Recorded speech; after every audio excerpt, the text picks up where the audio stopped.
Sir, basta kayo. Ako yung kanyang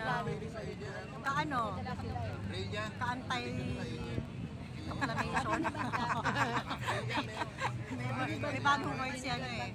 Si Leader of proclamation, tuklam. Proclamation ka na ba? Patay nandito kasi para maagaw kayo ulit sa dark forces ng mundo. Bumalik kayo. Diba? Kasi hindi naman totoo yung virus. Hindi daw siya nag-exist. Yan ang paniniwala namin. Ako naniniwala na talaga ako. Nung umpisa, nangyayari. Siyempre hindi pa natin naintindihan. Kala natin totoo may virus, diba?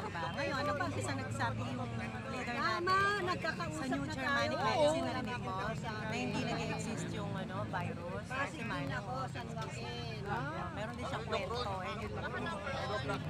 Sige lang sis. Sir, enjoy mo yung pagka lumasan sa Ribalian. Maraming power. Oh, thank you sa pakik. Okay, nandito. Presinto. Kasabay daw siya sa atin. Eh, sobrang antok ka na, di ba? Kain muna natin. Pasadahan muna natin si... Hi, Ma'am Portia. Kumusta, Ma'am Portia? Say hi. Ba't ka kayo dito? Ba't ka kayo nandito? Video lang. Wala na. Nandito para uminom ng sila yung mga leader natin. Si Leader Roxy, Al, Santerian. Kaya interesado talaga ako dun sa New Germanic Medicine, di ba? Kasi alam mo ba saan galing ang virus? Ako may sarili akong discovery. Saan ba? Sa sarili mo pala. Hindi sa labas. Most of the time sa loob lang. Oh, di ba Saan sa loob natin? Di ba nag-produce tayo ng plema, yung fluid? Saan siya galing? No, sabihin virus lang, di ba? Paano kung biglang na-trigger ka, tapos may lumalabas na plema dahil sa sore throat?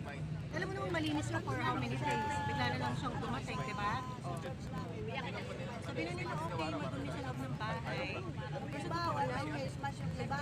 Siyempre, nag-ano pa rin naman tayo. Serve pa rin tayo. Sarili Pero ako talaga, naniniwala na ako sa New Germanic Medicine. Na hindi siya nag-exist. Sa totoo lang, napakahabang ang neto eh. Diba? Para pag-usapan natin. Pero yung fluid na lumalabas na yun, yung mga ayaw natin sa labas na sa katawan natin, pag lumabas na yan, saan galing? Pero alam natin, dapat pala talaga siyang lumabas. Kasi may pinanggalingan siyang hindi okay, negative. Okay, ang alam ko kasi, ang alam ko pati, yung katawan natin may kakayahan siyang magpagaling sa sarili natin. Kaya ako hindi ako nagtitake na ng mga synthetic medicine. Isipon mo yun, kaya pumunta na ako dito. Pag hindi, naku, sasabog na ako. Kaya parang hindi pala tayo sumabog. Kaya ang lumabas muna itong mga to.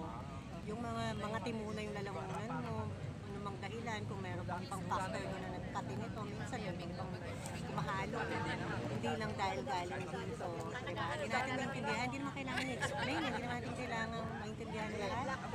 Diba? Pero yung lumalabas sa katawan natin or nagmamanifest, kailangan yun para makasave, mas masave tayo. Kaya hindi siya problema kung nagkasakit ka, hindi problema na magkalagnat ka. Kaso sinasabi nila, problema siya dahil virus siya, yun ang nakakainis. Diba yung sinasabi nila, diba?